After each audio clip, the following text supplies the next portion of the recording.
What is up, y'all? Welcome back to Marlins episode 16. We've had a huge off season. It's opening day right now. We've got a lot to cover.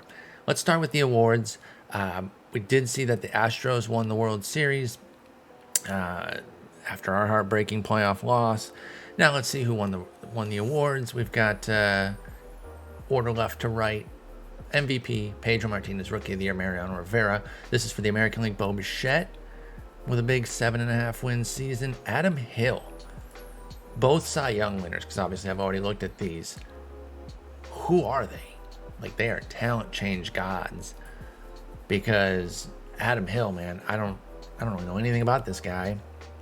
I don't know about everybody, especially low minors. My baseline where I really feel comfortable is double A. I'm really getting better at knowing double A players quite a bit. But because I'm so MLB focused, there's just not enough bandwidth to really be on the minors below that. I got to leave that to the people who are great at it and read their stuff. Obviously, I work at Fangraphs. I read Eric Longenhagen. And when we had Kevin Goldstein, I read their stuff all the time. James Anderson at RotoWire is incredible. Those are probably my two go-tos. And they keep me in the know. Adam Hill, not a big-time prospect, 29 years old. Even when he wasn't substantial as a prospect. But hey, in our world, he's a beast. So I'm out here kind of dogging him a little bit. But he had a great season, and now they got a little something here as a spike season. I mean, he was pretty good the year before out of the pen too. That's wild. So Adam Hill, Roberto Campos. Now this one excites me as a Tigers fan because, oh my God. Now he is a big dog prospect, an international signing, very young, as you can see. Even in our world right now, he's only 22, and we're in 2026. So we're a long way from seeing Roberto Campos. It probably won't happen as quickly as it did here, wherein he came stateside. Oh, in 2022. So he's already stateside. Actually, I don't know. No, he's from Cuba. What's FDTW? I don't know if that's a Dominican league or not. I don't know what FDTE is either. I think TIG2 would be a Dominican league. So anyway, he was stateside in 2022 and then went back to the Dominican? I don't know. 2023, didn't play that much, but has just played well everywhere. I guess in rookie league, almost 50 games is pretty good. But then Lakeland, 34 games, and he just zoomed up in 2024. So technically last year. I know we're in 2026 right now, but we're going to say last year, meaning 2024, because we're wrapping up the 2025 season. Sorry for the confusion. But he just killed. He killed everywhere. So they brought him up this year, and he looks ready. I mean, 244, who cares when you're getting on base at a 361 clip, 470 slug, 3.5 WAR season. Tigers got something big, and he might just be getting going. And then the Mariano Rivera Award winner for Houston is Yuri De Los Santos. He was brilliant for a third straight year, second straight full year. And he just looks like one of those relievers that catches on somewhere and becomes an absolute G. This happens a million times. I mean, think about even just their closer right now, Ryan Presley. Who was he until he went there and became something? He was knocking around, and so you see it all the time in OOTP, and it makes sense. Like, if you're ever questioning, like, how did I just find this badass closer out of nowhere? That's how it happens. They're not really cultivated, not drafted and cultivated. You find guys, and they kind of train up, and then they go. I mean, he didn't really pop off as a closer until the pandemic season when he was 31, for crying out loud. So, Yuri De Los Santos, that makes total sense. We see relievers like that all the time. National League.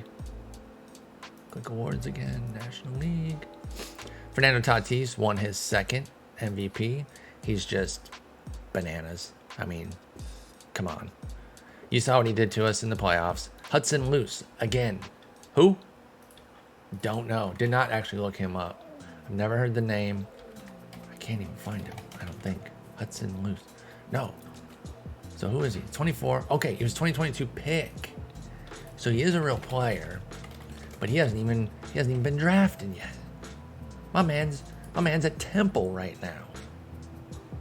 And wait, what is this? Temple College, not Temple Owls. Temple College leopards. Everyone knows that, of course. So he's out there doing some things. He's a 5th-round draft pick, and holy crap. Oh, Temple College right there. Boom. This guy's amazing. Now, he is also unknown like Adam Hill, but this one's a little bit more bankable because this is a 24-year-old who came and just poof, freaking exploded. Absolutely exploded. They taught him a new pitch. He went to drive line. Game over. Like, game over. For our world, we're going to say it's this changeup. Okay? This is the storyline. We're writing it right now. This changeup was shit coming out of college. I almost wish we could see that, where we could see. And I mean, this fits, right? Because I mean, look. Oh, actually, can we see down here? Hang on. Maybe we can see. No, we don't see individual pitch. But 35 stuff. Garbo. Absolute Garbo. Learned to change up. Went to drive line to get more efficient. With everything, with all of his mechanics. And he's a god. He's an absolute god. Don't ask him to lead, though. That's okay. You don't have to, Hudson. Great work. Davison De Los Santos. Davison. That's a cool name. De Los Santos is a dope last name. Just in general. You add in Davison, which I might be saying wrong, and I apologize. Standard disclaimer for every episode. If I'm pronouncing something wrong and you know the right pronunciation, please correct me. I will not feel like you're a douche or lame. I want to say players' names properly. So I give my best guess, but sometimes I get it wrong as shit, and I don't want to be a dildo. So, Davison De Los Santos, just a power monster. And look at this season that he had. He's 22. And remember, the D-backs, they're coming, y'all. They have an insane farm system. And where was he? Coming into this year, he was 4th. He was the number 4 prospect. And he popped off. Let's see where he is in real life. Get a real quick check here. I'm going to go to the Arizona list. That kind of power, yeah. He's number 9 in their system as an 18-year-old, which this trajectory is definitely, it's possible, but is of course, anytime someone becomes a star, that's one of the lower possible outcomes. Like, because it's rare to become a star. So it would not be surprising. But his hit tool isn't there right now, so he basically has to figure out how to hit. He's got the pop, and he can make contact with it, but he's got to get better. A couple names that are dropped in the profile as the number 9 hitter or number 9 prospect for the Arizona Diamondbacks on Fangraphs: Nolan Gorman, Austin Riley, and you see kind of right here that tracks. That absolutely tracks.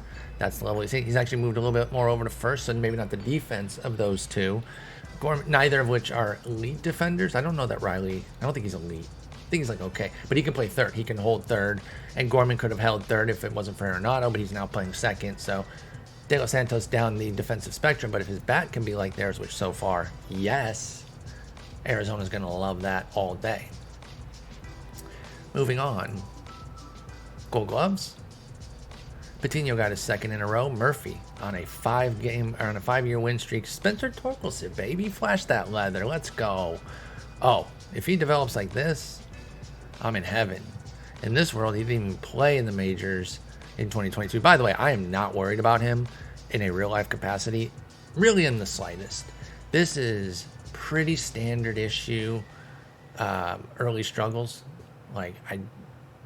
nothing in there really bothers me. He looks like he belongs. He's a major league player.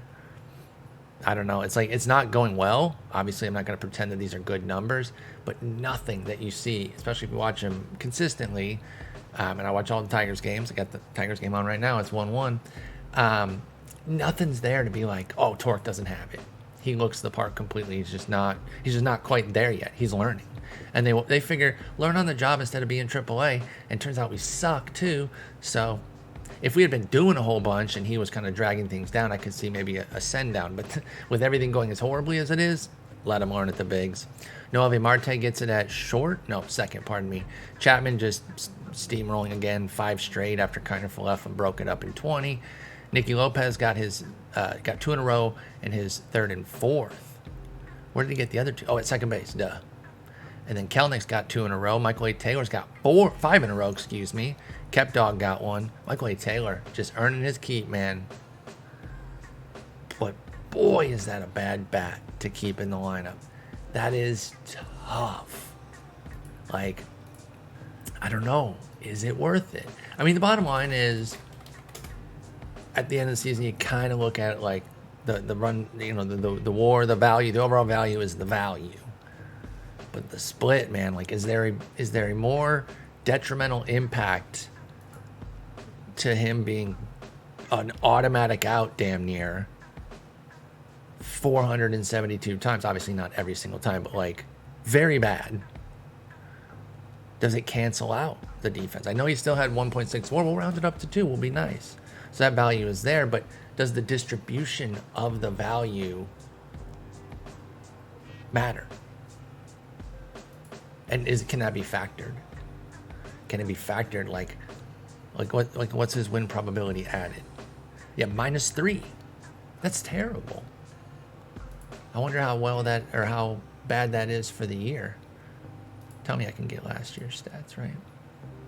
We're going on some tangents off rip. Hope y'all don't mind. Hope y'all don't mind. What players are we looking at here? These are all pitchers, okay? Not what I wanted. And then we'll add, thought I trimmed this one. Maybe I trimmed the pitcher one. I'm trying to make some of these screens a little bit more appealing to look at, but not just for me, but for y'all if you are going to look at them, and just slim them down. They're just too cluttered, especially because I'm kind of got the game windowed a little bit to make it smaller, to make it zoom in like a little bit more. But if you have too many rows like this, then it gets cluttered as hell. Win probability added. That's probably under. Hold on. Batting stat. There's one for each side. Okay. So, I mean, 6th worst. Like, that's so bad. Kyle Holder, probably a great defender, right? Like, I just don't think you can play this guy 551 plate appearances. I'm sorry. There's no amount of defense that covers that. That's devastating. That's devastating. That's one thing I have noticed. Maybe the computer doesn't take those guys out quick enough and realize, like, that's horrendous. You know? I don't know. All right, back to the league history index, awards, Gold Gloves. We finished the American League. National League Gold Gloves, no tangents. Nola gets his first. JT Realmuto gets his 5th, 4th in a row. Matt Olson gets his 3rd. Other 2 probably from the American League. Not probably, definitely. 4th in a row for Nico Horner. Ooh, Ryan McMahon of all people broke up Nolan Arenado's streak. Wow. And he played all year. Wow. Nolan Arenado washed as hell. I'm just kidding. If you don't win Gold Glove, you're washed. That's the equation. Don't win Gold Glove, you're washed. And Baez did win the Gold Glove, kind of jam us. But he was such a bad bat. Like, I wouldn't have wanted that. Duvall gets his 2nd, Bader gets his 5th in a row. Lamont Wade Jr. gets his 3rd. I love that he's become, like, a really solid player. He's fun to root for in real life, too. Body kind of giving out on him, not really helping him too much. And when you lose that playing time, it's just, you know, guys can kind of overtake you. You get moved down the scale a bit, and every injury starts to pile up and push your skill down a bit too. Platinum Sticks. Alejandro Kirk gets his 2nd. Torque gets his 1st because he did have an amazing year all around with the defense and the bat. Noel Elvate also doubled up, Gold Glove and Platinum Stick. Wander Franco. Bo Bichette gets his 2nd in a row. Of course, he won MVP. Eloy Jimenez. Mike Trout gets his 10th. Jesus Sanchez, yes. Our Jesus Sanchez had an amazing season. I didn't trade him because he was bad. So, I'm not too worried about it. Jesus Luzardo, quite good too. Remember, we were making moves. You know, money was a big consideration. You're actually going to see that theme crop up again when we get into our offseason moves, which there are plenty coming up. And then Ohtani gets his 3rd. Oh, Kirk got 1 DH and then catcher. Good for him. Platinum Stakes in the National League. Campusano, Pete Alonso, Gavin Lux, Luis Garcia got his second. Tatis got his fifth. Third in a row. Jason Dominguez. Look at that, baby. Look at that. He was an injury away from 3,100, I bet. Could have gotten 9 ribbies in, 15 more games, maybe. I mean, that's a lofty number. Make no mistake about it. You got to be pretty hot during that. But the 30 homers, come on. Definitely would have gotten that without 2 weeks off. Corbin Carroll. Wow. Nice season. Nice little 4-win biddy there. Third in a row for Harper, 5th overall, and then Alec Thomas is a DH. Dang. Okay. And then Hall of Fame inductees. I don't know how to find by the... Oh, you know what? Probably under the emails. But not there. Where's the best way to find that? Oh, this is going to look... I shouldn't have done this. I instantly regret this. Okay, it didn't take that long. Filter inductees. You're inducted. Figured it out. Okay. 2026. Oh, well, they haven't been inducted yet. Oh, yeah. So Beltran Ichiro, I think you guys knew about. Oh, voting history. Right there, dummy. Nobody made it? What? I thought somebody made it. I swore somebody made it. All right, it's from January. I'm gonna go find it.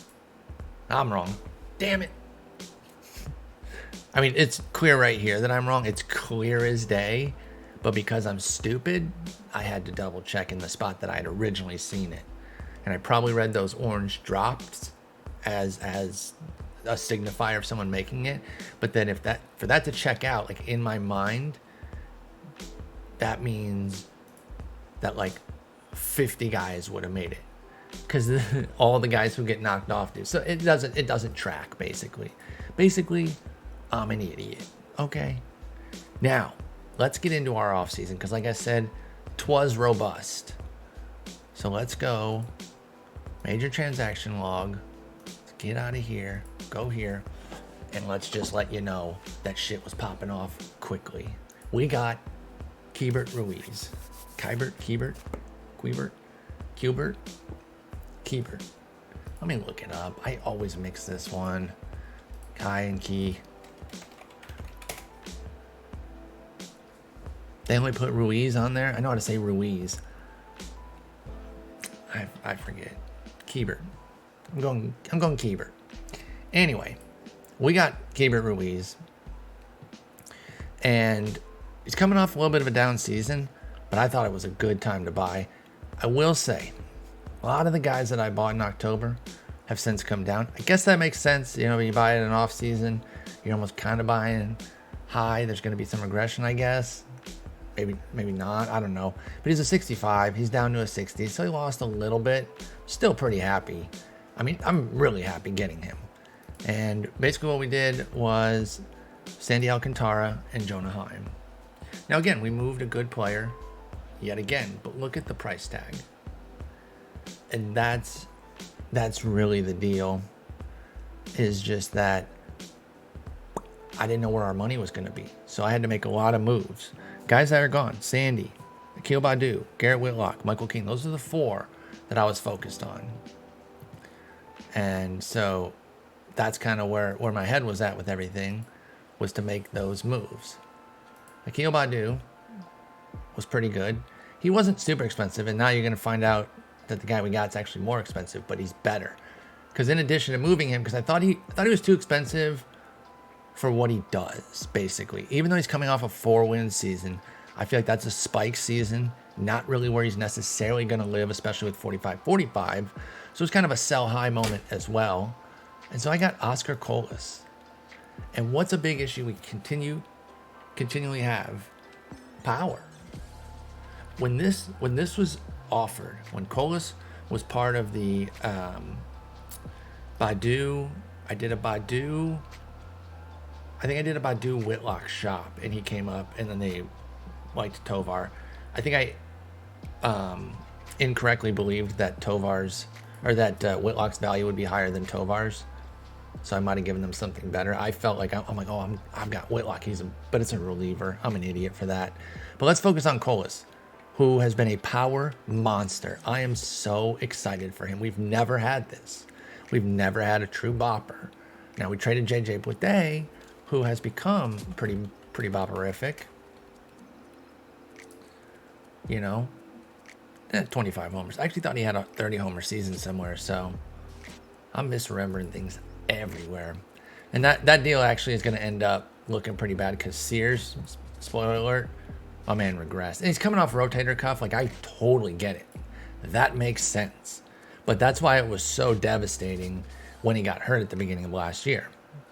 Because we knew that was going to be, not only was he going to be out, but that was going to cut into his skills, like, for sure. He's 30 years old. Like, there's just no way. That's part of what makes the game great. You're not coming back from rotator cuff perfect. So now this is a pretty pedestrian-looking reliever, but he's still on the team, as you can see.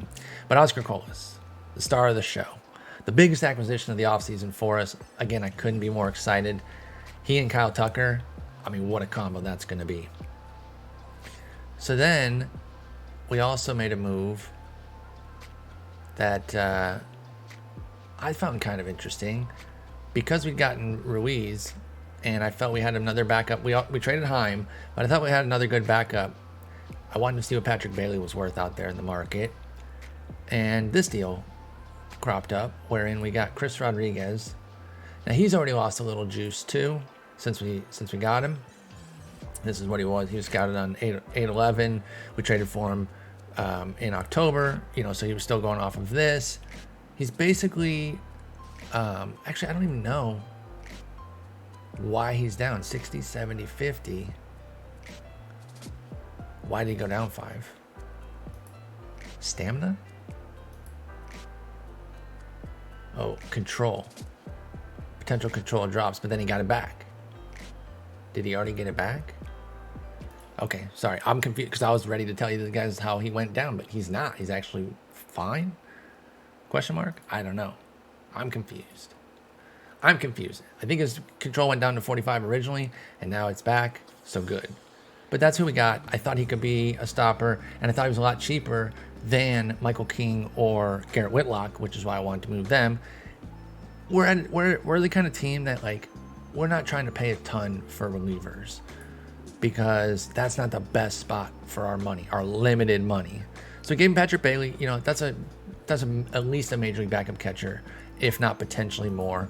Ben Joyce, they seem to really like this guy, I guess. I don't know. No, what is this the same guy? Oh, they couldn't like him that much. They freaking pwned him. Was this the guy that they actually liked? This might have been the guy they actually liked. I can actually see something with him. And then Franier Duarte, they did like him. He was actually the last piece. So I guess Ben Joyce was a throw-in, and they were just like, nah, we're gonna smoke you. But then the Diamondbacks picked him up, so he's still in pro ball. I did get this guy, and Juan Sierra. I keep saying this guy. I know a lot of people probably second screen. I do, so I'll start saying names. I'm sorry. Juan Sierra.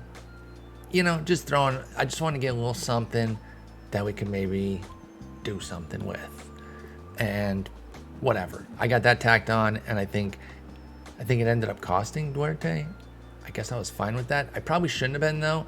I later learned that we're light on pitchers. So that part of it might have been stupid, but whatever. That's my feeling. So then we traded Garrett Whitlock. Again, $7.5 million. He was good, but not great. I mean, 360, 126 for 100 innings. That's answering the bell a lot. That's like a fifth, sixth starter volume there, and pretty good. Now, they weren't starting innings, but he did well, but not $7.5 million. So we had to move him. And what did we get? We got Carlos Colmenares, who comes by way of the Rays, I believe. There you go. And so I like this guy. And then he had a huge spring, Colmenares did. Not enough to make the team, but he had a huge spring, and he's kind of put himself on our map a bit. I think he's a pretty decent Rays prospect. I think he's like stereotypical Rays prospect, where he's like pretty good at everything and will probably platoon or something. He's 18 right now, 45 plus.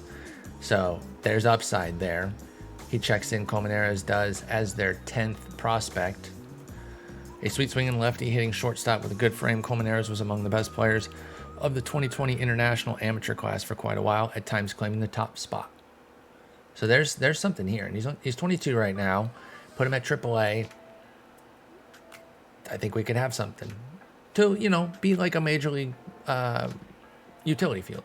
This is not going crazy here, but we traded a reliever, and a $7 million one at that. He was expensive. We had to give a Reed Gallant. We kept Goofus. And then a Neil Pena, who had actually joined the top 100 prospects briefly last year, right? Yeah, he's number 100.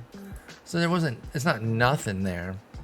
He's got some pretty good stuff. I could see him becoming a pretty nice reliever. Oh, and they waived him. Dummies. But he was on the 40. That's maybe, I guess him being waived explains why I included him in this trade, because I didn't want to have to waive him. I wanted to get something for him, and then they ended up waiving him. That's what I didn't want to happen. I didn't want to just give him up for free. So get suckered, Milwaukee, you doofs. All right, so that's just October. Guys, this took me like 2 or 3 sessions of work to really map it out. I really went deep here. I got a spreadsheet up with like projected lineups and everything. I considered other deals. Let me give you some ideas of what else I considered. The Alcantara was the only other one. That's the only one I'm gonna tell you what I was considering, because the other ones were pretty cut dry. When I saw Oscar Colas for Akil Baddoo, slam dunk. Colmenares for Garrett Whitlock, slam dunk. So in the Sandy deal, because he was very, very appealing to the masses, Corbin Carroll was on the table. A guy we saw earlier in the awards. He got a platinum stick in center. Great. Like, he's great. But, what's the difference really between he and Akil Baddoo? Because you're thinking, like, Akil Baddoo's leaving. Okay, I can get an outfielder for Sandy to replace Akil Baddoo, and then I'll get like a pitcher for Akil Baddoo, depending on how the trades work. Like, outfield is on the table, but does Corbin Carroll move the needle the way I want him to, or the way I want somebody to when the next offensive piece comes in? I don't think so. So I passed on that. We would have gotten a 10th rounder as well. Also, our new nemesis, the Padres, offered Robert Hassel. Now this is a little bit more like what I'm looking for here. Power wasn't quite what I wanted. Came up a little shy last year, but it's in there. It's in there. And I want to say when we were, no, maybe not. Okay. I thought he had 60 potential. He did a long time ago, but I thought he had it when we were discussing the trade. But I was like, okay, even though lesser fielder than Carroll, he still has the speed, he has the hitting. I feel like maybe his hitting might be more impactful at peak. So I was kind of leaning toward Hassel. I was like, okay, that's debatable. And then De La Cruz. Then I just mistyped. Yep, De La Cruz. And I deleted it all, so I have to retype it like a doofus. Christopher De La Cruz from the Nats was also offered up, and he stood out. Anybody in the green when you do a shop, you're going to look into. But he's the first baseman. He was ruled out pretty quickly. So that one wasn't too hard. Then, have I got a story for y'all? One of the major contenders that I was like debating on and eventually landed on Ruiz was a gentleman by the name of Joerlin De Los Santos. And I told y'all, when your last name is De Los Santos, you gotta be cool. Like, you're cool inherently. And then if your first name is Joerlin, are you kidding me? I'm not gonna root for that. So I was looking at him. He's actually currently in the St. Louis system. And he actually doesn't have any 2022 numbers. He's 21 years old. This is in real life. He looks like he's kind of flamed out in real life. He was the 31st ranked prospect for the Cards. Actually, hang on. Oh, yeah, actually, he was 31st ranked in 2019. Then by the time 2021 came around, he was just kind of like a keep an eye on him. But he had appealed to me because he looked like a beast. He looked really good. In fact, when we were scouting him, he had a 65 potential. 60 contact, 65 power, 55 eye, 60 defense. This is the scouting report. The 827 one is the one we would have been going off of for an October trade. And I'm like, Dodgers, for real? For real? You want to give me this guy? Are you sure? He was also the 69th ranked prospect. And if you don't think that played a role, I just don't know what to tell you. I'm a child. But then look at right below that. You probably just saw it, unless you're second screening. They left him open in the Rule 5. What? Like, that's the life of the Dodgers. A guy that almost got them Sandy Alcantara. They were like, well, we tried. Guess we can't have him. And he wasn't even the best player. The Rule 5 was kind of robust this year. But we got him. I got Joerlin De Los Santos. I mean, you can see here. He's on our team. And I couldn't believe it. Now, he did go down a little bit. He's 50 right now with potential 60. But he was free. He was free.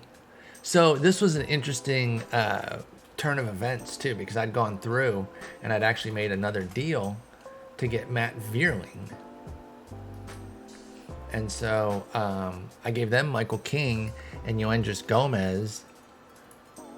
Michael King also making decent money, and like he's 30. Again, we just 2.4 mil, not where we're spending 2.4 mil on our budget. Just not going to make a lot of sense unless he's like somebody who comes up at 22 and beasts out of the pen and costs 2.4 million as a 25-year-old. You know, it's because he's 30 as well that like Michael King is, and like Garrett Whitlock is like, he was fine, but 135 whip, come on. So we got Matt Vierling, and I was like, okay, he's the perfect fourth outfielder for us. We need somebody who can D up, and he got some speed. Like, he fills both those roles brilliantly. So I was actually pretty happy with him. But then I was like, no. As soon as I saw Joerlin was available, I DFA'd Vierling, and then you can see Washington said, okay, well, we'll take him, which I get. He's a big league fourth outfielder pretty easily. But they got him in the second round, and I'm like, hey, fair enough. I didn't really have the desire to like run out to try to make a trade. I was just like, nah. Joerlin was so much better that it was a pretty easy move. So yeah, that was pretty great. I felt pretty awesome about that when Joerlin was considered as somebody to take for Sandy Alcantara. Let's get back to our, I shouldn't be hitting the back button. Let's just go back here, major transaction log. And we're just getting started. So in November, the one who got away is back. I traded a 16th round pick for RJ Mayer just because he has the 90 outfield range. I mean, he's dreadful. He's absolutely dreadful at the dish. I just want to see what the 90 outfield range can do. Like, how good can you be of an outfielder, although he does still have 50 error, to offset your complete inability to hit? We'll see. Oh, I also signed Oscar Colas to a 3-year extension. And that's why he is a bit more than Akil Baddoo. But I got him to agree to basically 17, 17, 18 for ages 27, 28, 29. I felt great about that. Like, with this kind of power, are you kidding me? And that should age pretty well. Like, even if the swing and miss goes up and the average starts coming down, okay. Like, fine, you know? And then we also signed Kiebert to a 3-year deal for 10, 9, and 9. Feel great about that. His more is going to be like age 28, 29, 30. Oh no, this is still his age 27 season. Never mind. Oh, because his birthday's on July 20th. Got it. But yeah, so I was excited about both those moves. We signed a bunch of other guys a little bit below their ARB to save a few pennies because we are cheap. But we have to be, you know? That's the thing. Oh, let Orlando Arcia go, of course. Heriberto is no longer on the team. And basically what happened here was I thought I was getting a better version of him in Lloydell Chappelli Jr. And it turns out I got scammed. I got absolutely whambeezied, y'all. I was going off this flawed ass report and my man's just getting hammered. He's just getting hammered over here in February. I'm like, make it stop, please. So yeah, I got absolutely whambeezied. I thought I was getting just a better version of Heriberto, and I guess with the defense I am now, but like I thought I was getting a better version, a better hitting version with better defense, just like an upgraded Heriberto. Now I'm just getting Heriberto's offense with better defense. In fact, let's compare them. I think they're dead ass the same. 50 +5 on gap, +5 on gap, or on home run, +5 on I for Heriberto. So he's actually the better hitter now. But the defense, I think, is markedly better. So is the running. Yeah, the defense is exponentially better, which does make up for it. I still prefer him, but the Yankees whambeezied me. Those dicks. I hate them. What else? Anything noteworthy from December as we move forward? Oh yeah, there's that trade. Could have just waited for that. And then we made the Rule 5 move. Now we go into January. We did nothing. February, made a bunch of moves around. Oh yeah, I don't think we've really done anything since. So now, spring training happened. Who cares how we did? Spring coverage. If you really care, we went 15-7. Who gives a shit? That does not mean anything. Preseason predictions. With everything that we've done, they like us to win the division. Oh, we moved up. That's why I'm so stunned, because I looked at the first ones before spring and it was 83. They added 6 wins and now they got us winning the division. Oh, the pressure is on, y'all. Whew. Okay. Relax, Paul. You're good. You can do this. So let's meet the team. Let's look at it, how the fruits of all the labor, what's come out. How's the team looking? One disappointing thing is Tyler Freeman's really kind of fallen down into more of a bench player. He just dropped a few ratings, and with the eye dropping down and the contact, it just those two fivers just make him so much more pedestrian. Still got the 80 avoid K, but got the speed. He's a captain, plays everywhere. Probably best suited in this role anyway, but now he's cemented in it because we've just got better players right now. So at catcher, Keibert Ruiz, shown him a few times. Hunter Fiducia is backing him up. I'm gonna learn at some point that like that's not even Italian or anything, and then be like, not only is your Italian accent dog shit, but he's like, it's something else, some other sort of nationality. Like that's definitely gonna happen at some point, but for now, it's the Dooch, freaking Fiducia, with his 17% strikeout rate. Hey, we'll take this, man. This is useful. 96 bat, 96 WRC plus. That's useful. First base, Alec Burleson, coming off a disastrous sophomore campaign. Now he won Rookie of the Year with a 96 WRC plus. So let's not pretend like he was an established stud hitter, but he did shave 26 points off of that with a 70 in 2025. Got to try to get back though. Really looked at him and I'm just like, this kid can hit. This kid can hit. We're gonna give him the shot. Getting backed up by Edward Julian, who we've had for a little while now. We haven't really played him much at the major league level. I'm a little allergic to these all or nothing profiles, 45 contact, 35 avoid K.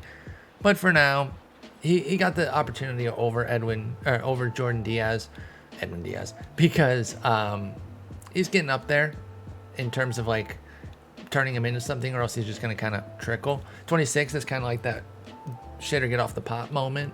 So let's see. I know he's probably bummed, that he's not starting. Listen, man, let's see what you got. You've got the OBP to offset the strikeouts and be a plus bat. Let's see if we can get you going. At second base, Brian Rocchio. Now, throughout all these trade talks, the computer loved Brian Rocchio.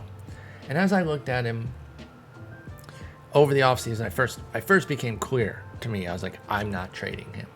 They want him too badly. There's still a lot left in this tank. I mean, he's a 60. Like, I'll be needing to get something pretty premium to do it. But they're trying to get him as, like, throwing and shit, too. And I'm just like, y'all need to relax.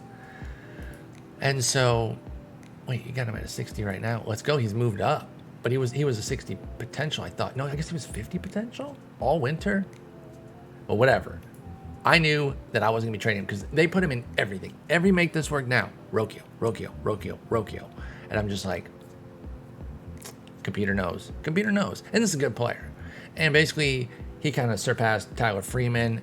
So we knew kind of early in the offseason that Rocchio's getting his full-time opportunity. And let's see if we can get a breakout. He's been perfectly capable the last 2 years as like a utility fielder, spotting in a decent bit. Like he's kind of that extra infielder who can spell everybody all the time. Now that first year, 2024, negative WAR, because his bat wasn't there and his defense was probably pretty modest as well. But last year, with an 89 WRC plus for Rocchio, he had a 1.4 WAR, which means the defense was popping, probably playing a lot of second. I shouldn't say probably when I can just look it up. Actually, a lot of third, and he was doing his thing over there, I guess, and adding some value, but good for him. He is our starting second baseman. Willie Vasquez. Now, we got him as part of the Shane Baz, Jose Devers deal last year, and with Anthony Bender, who is also available as a free agent. No, it was in a shop now because he's still with the Rays. But anyway, we got Willie Vasquez last year. He was in AAA and he wasn't doing that well, and I think part of it was he's like, I should be up, and I was like, you know what? Yeah, you should.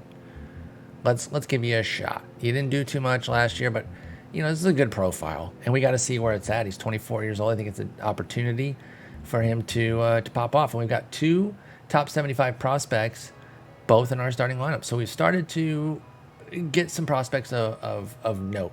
We don't have a deep system at all. I think those are our only 2 top 100s. Let's go look, actually.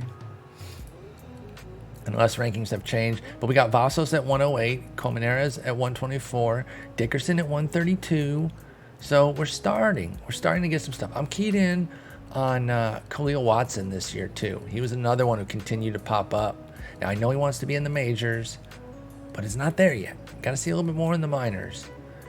But hopefully we're starting to see some things develop. A lot of our top prospects, insofar as they are, within the top 300, 400, whatever, they're at AAA. So we could have some talent finally kind of coming through the pipeline a bit more instead of having to always make the deals for everybody. So I'm excited about that. But Willie Vasquez is part of that. This is one of our top prospects getting a full-scale opportunity with Freeman behind him. And you see, Freeman will bounce in for Rocchio, Vasquez, and Jambois. Now, Jambois is almost built all the way up at shortstop, so he's ready. I did learn, thank you for the comment, I believe it was Shaq Diesel who said that, basically, even if they have the good ratings, when they have a shit position rating, they're going to play shittily until they get that up. Like, it's gonna hurt. They don't just override with the defensive ratings. They still have to learn it, right? And that makes total sense. Because think about it. When somebody does move somewhere else and we acknowledge that he's got the skills to play it, you still need to learn it. Like, unless you played it, you still need to learn it. You don't just magically know how to play it. I mean, Ben Zobrist, maybe a bit of the exception. He just would go to a position and be like, oh, I innately know how to play this brilliantly, at least during his peak. But yeah, Jambois, our starting shortstop. Our outfield is raw. I am excited about our outfield. Kyle Tucker, now, in his last year, y'all, and I'm nervous. Oh my God, that money that he wants. Oh, We got 68 mil for extensions. I mean, here's the thing. It's got to be like a 2-year deal if we're doing anything like that. And I just don't know if we can afford to do that. I think basically Colas will ascend to the, like, this is our 1 year with Tucker Colas. It really kind of feels that way, y'all. I think you got to get prepared for no Tucker. Okay, I just want to be straight up. I don't want to pretend like I'm leaning toward keeping him. I'm not. He'll be 30. And it's hard because he's been awesome. And, you know, hopefully he's going to lead us to a 3rd straight playoff. But this is the life of Miami, man. We groom this guy into brilliance. You know, or like, actually, we kind of take the best of his years, really, his you know, good side of 30 years. We didn't really groom him. Back in the day, it was more a team like Miami would groom this guy to where Houston did, and then trade him, or even earlier, take him to 25 and then trade him off like they did with Miggy. No, actually, I misspoke there, because we didn't do the traditional Miami thing. We actually had him through his elite years. They would never pay him even the 30 mil. So we broke trend there a little bit already.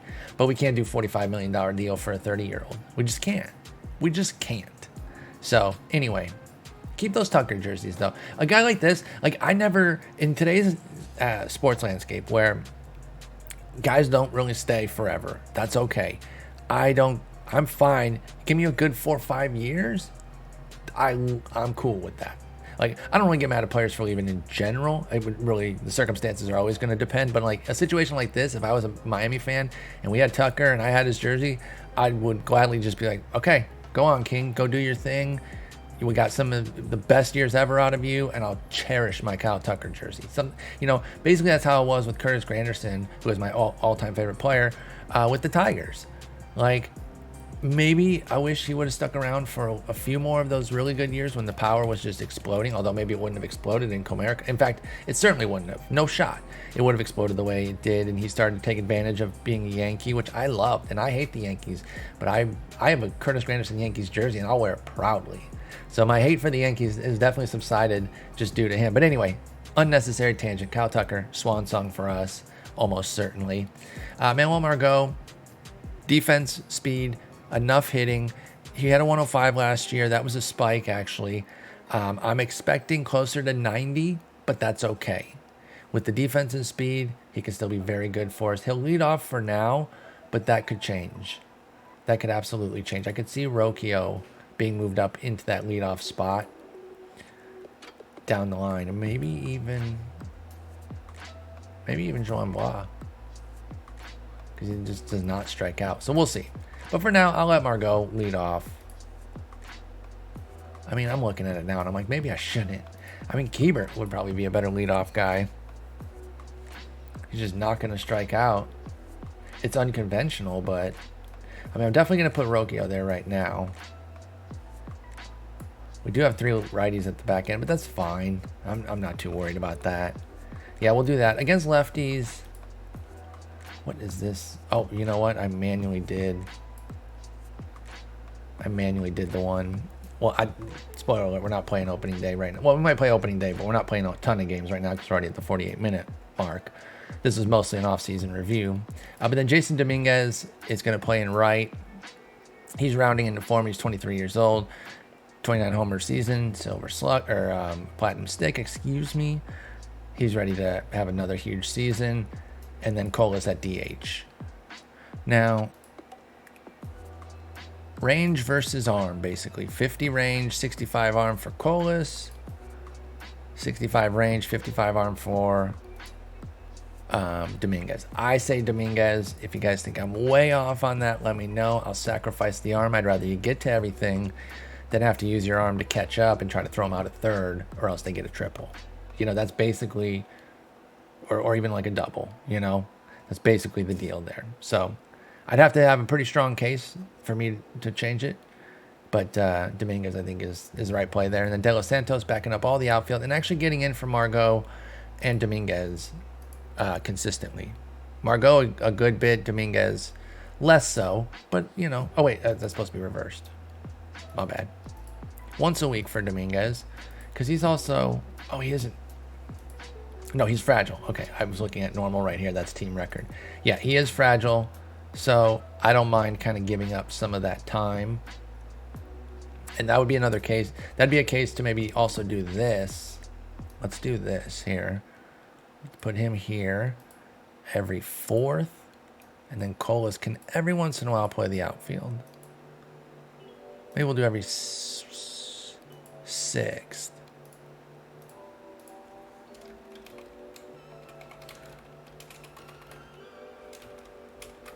And I think that will work.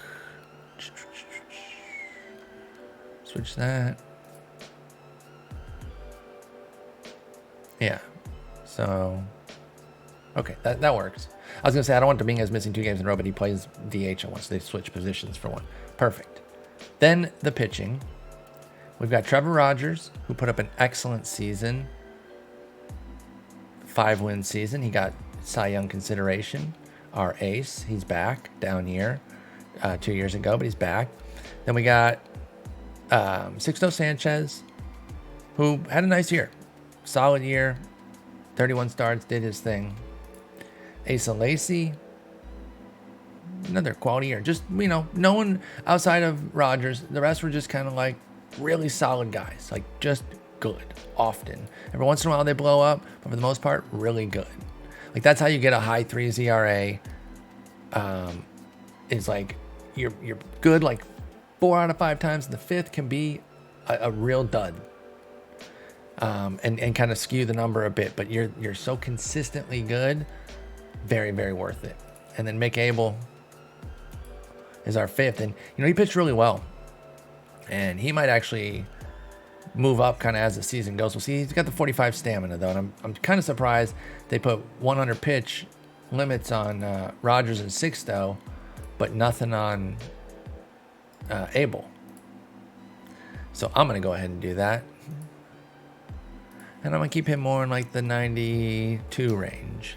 Everyone does something by 5 or 0. Base 10 or whatever. Is that what that's called?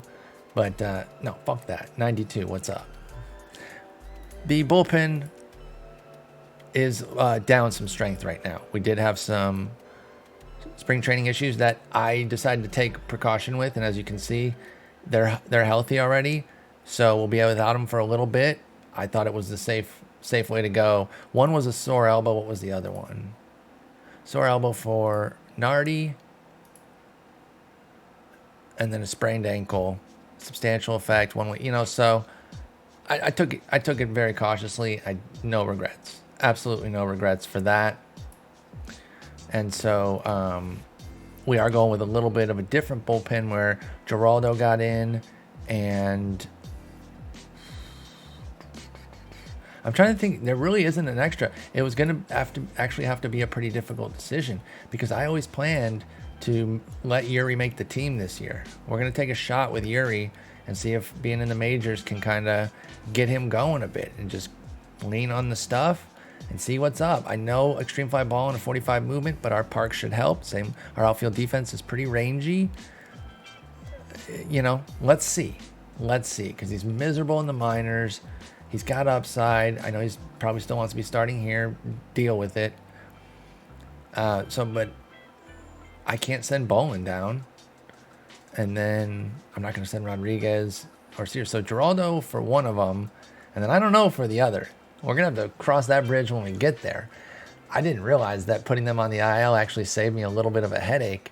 Because now we've got Thompson, Sears, Rodriguez, Garrett, Bolin, who can now be sent down out of the bullpen. I don't think Max Meyer is going to go down. Actually, maybe he is.